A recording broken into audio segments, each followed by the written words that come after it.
Hi students, welcome to our channel TechSpot. நம்ம last கிளாஸ்லயே chapter 10 HTML structural attacks lesson start பண்ணிட்டோம். போன கிளாஸ்ல நம்ம இன்ட்ரடக்ஷன் டு HTML, அப்புறம் ரைட்டிங் HTML டாக்குமெண்ட், அப்புறம் HTML டாக்குமெண்ட் ஸ்ட்ரக்சர் இந்த 3 டாபிக்கும் கம்ப்ளீட் பண்ணிட்டோம்.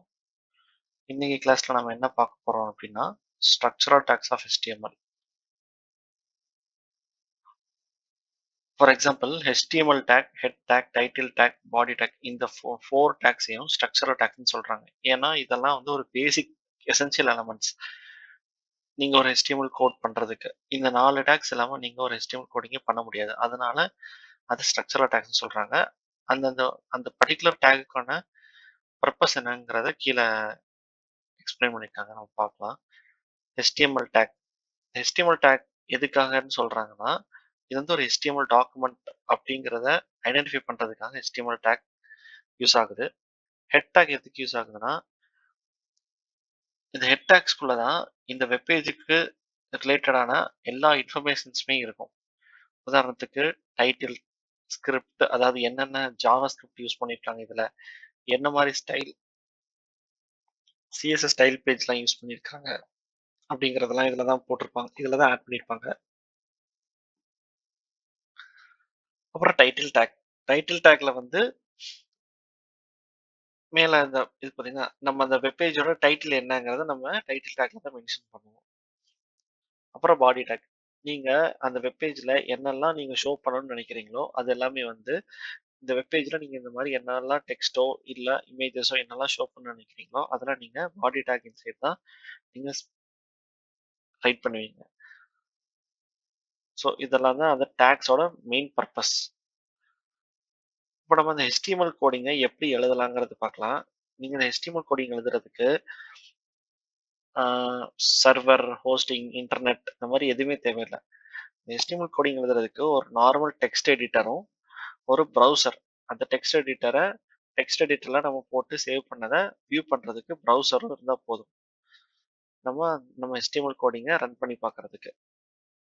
ஸோ ஸ்டெப் பை ஸ்டெப் எப்படின்னு நம்ம பார்க்கலாம். ஒரு வெப்பேஜ் கிரியேட் பண்ணுறது. வெப்பேஜ்னா ஒரு HTML டாக்குமெண்ட் தான் வெப்பேஜ். விண்டோஸில் போயிட்டு ஸ்டார்ட்டில் போயிட்டு all program, accessories, notepad click பண்ணி நோட்பேட் ஓப்பன் பண்ணிக்கோங்க. இங்கே இருக்கிற கோடிங்ஸ் அதில் டைப் பண்ணுங்கள். டைப் பண்ணிவிட்டு அந்த ஃபைலை சேவ் பண்ணுங்கள். சேவ் பண்ணுறப்ப இந்த மாதிரி சேவ் டைலாக் பாக்ஸ் ஓப்பன் ஆகும். அதில் ஃபைல் நேமில் நீங்கள் உங்கள் ஃபைலுக்கு ஒரு நேம் கொடுத்துக்கோங்க. ஆனால் அந்த ஃபைலை நீங்கள் .htm இல்லைனா ஒரு .html எக்ஸ்டென்ஷனில் சேவ் பண்ணணும். அப்போனா தான் இது வந்து ஒரு HTML ஃபைல். அதே மாதிரி சேவ் அஸ் டைப்ஸில் ஆல் ஃபைல் செலக்ட் பண்ணிவிட்டு நீங்கள் சேவ் பண்ணிக்கோங்க. இப்போ சேவ் பண்ண ஃபைலை ப்ரௌசரில் நம்ம ஓப்பன் பண்ணி பார்க்கலாம். எப்படி ஓப்பன் பண்ணி பார்க்கலாம். ஃபஸ்ட்டு ஒரு ப்ரௌசர் ஓப்பன் பண்ணிக்கோங்க.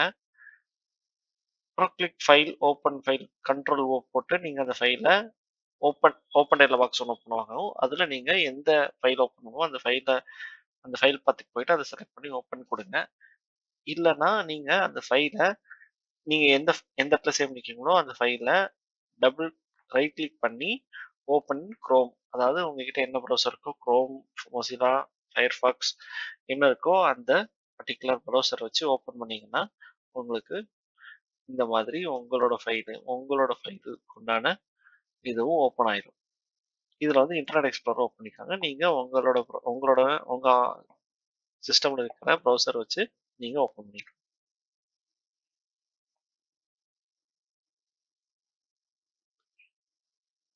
இப்போ வியூவிங் சோர்ஸ் ஃபைல் அப்படின்னு போடுறாங்க.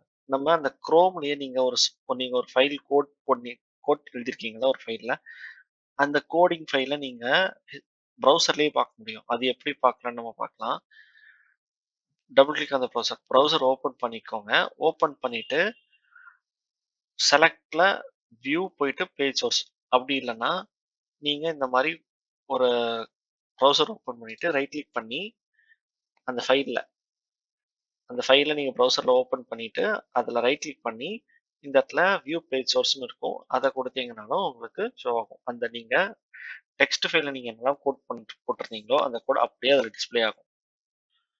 ஆனால் உங்களால் அங்கே வந்து எந்த ஒரு சேஞ்சஸையும் எடிட் பண்ண முடியாது. நீங்கள் உங்களோட சோர்ஸ் ஃபைலை எடிட் பண்ணணும். நீங்கள் வந்து ஏதாவது ஒண்ணு எடிட் பண்ண போறீங்க.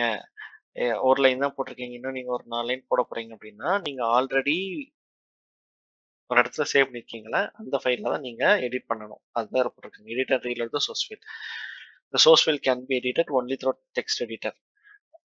So to edit the source file, open the source file with the text editor. And when you edit a source file, no need to close browser in which displaying the HTML document. நீங்க உங்களோட text எடிட்டர்ல நீங்க உங்களோட ஃபைலை edit பண்றப்ப நீங்க அந்த ஃபைலை நீங்க குரோம்ல ரன் பண்ணிட்டு இருந்தீங்கன்னா அதை நீங்க க்ளோஸ் பண்ண தேவையில்லை. அது ரன் ஆனாலும் ரன் ஆகலனாலும் நீங்க உங்களோட சோர்ஸ் ஃபைலை எடிட் பண்ண முடியும். ஆனா நீங்க எடிட் பண்ணி அதை சேவ் பண்ணணும். சேவ் பண்ணிட்டு அதை நீங்க வந்து ப்ரௌசர்ல நீங்க ஃபர்ஸ்ட் வந்து ஒரு லைன் தான் போட்டிருக்கீங்க. இப்போ வந்து எக்ஸ்ட்ரா 3 லைன்ஸ் போட்டிருக்கீங்க. நீங்க சேவ் பண்ணிட்டீங்க. ஆனா ப்ரௌசர்ல இன்னும் ஒரு லைன் தான் காட்டும். நீங்க ப்ரௌசர்ல இந்த இந்த இடத்துல ஒரு ரெஃப்ரெஷ் ஐகான் இருக்கும். இந்த மாதிரி ஒன்று ரெஃப்ரெஷ் ஐகான் இருக்கும். அந்த ரெஃப்ரெஷ் ஐகானை நீங்க கிளிக் பண்ணாதான் நீங்க சேவ் பண்ண சேஞ்சஸ் இங்க ரிஃப்ளெக்ட் ஆகும். அண்ட் இதுல என்ன சொல்றாங்கன்னா, உதாரணத்துக்கு இதெல்லாம் வந்து HTML டாக்குமெண்ட் அவங்க அந்த ஃபைல்ல சேவ் பண்ணியிருக்காங்க. நம்ம சிஸ்டம்ல நிறைய ப்ராப்பர்ட்டிஸ் இருக்குல்ல. அதுல ஒன் ஆஃப் த ப்ராப்பர்ட்டிஸ் நம்ம ப்ரௌசர் டிஃபால்ட் ப்ரௌசரா என்ன செட் பண்ணியிருக்கோம்? குரோமா, ஃபயர்ஃபாக்ஸா, மொசிலாவா அப்படிங்கிறத பொறுத்து உங்க ஃபைலோட ஐகான் வந்து சேஞ்ச் ஆகும். இப்படி இருந்துச்சுன்னா இன்டர்நெட் எக்ஸ்ப்ளோரர் தான் உங்களோட டிஃபால்ட் ப்ரௌசர். இப்படி இருந்துச்சுன்னா மொசிலா தான் உங்களோட டிஃபால்ட் ப்ரௌசர். இப்படி இருந்துச்சுன்னா குரோம் தான் உங்களோட டிஃபால்ட் ப்ரௌசர். ஸோ இதனால இதெல்லாம் நீங்க பார்த்து கன்ஃபியூஸ் ஆகிக்க வேண்டாம். ஸோ இங்க அந்த சொல்லியிருக்காங்க பாருங்க. நீங்க அந்த ஓப்பன் வித் நோட்பேட் கொடுத்து source file will be edited open இந்த டெக்ஸ்ட் எடிட்டர். அப்புறம் நீங்க தேவையான சேஞ்சஸ் பண்ணிட்டு கண்ட்ரோல் எஸ் கொடுத்து சேவ் பண்ணிட்டு நீங்க ப்ரௌசர்ல கிளிக் ஆன் ரெஃப்ரெஷ் கொடுங்க. இல்லைன்னா ரைட் கிளிக் பண்ணி ரீலோட் கொடுங்க. இல்லைன்னா கண்ட்ரோல் ஆர் இல்லைன்னா F5 இந்த 4 வழியில் நீங்க ஏதாவது ஒரு வழியில நீங்க அந்த ப்ரௌசர்ல அந்த ஃபைலை நீங்க ரெஃப்ரெஷ் பண்ணீங்கன்னா நீங்க என்ன சேஞ்சஸ் பண்ணீங்களோ அந்த சேஞ்சஸ் இங்க கரெக்டா ரிஃப்ளெக்ட் ஆயிரும். ஸோ இவ்வளோதான் today class. Okay bye. Thanks.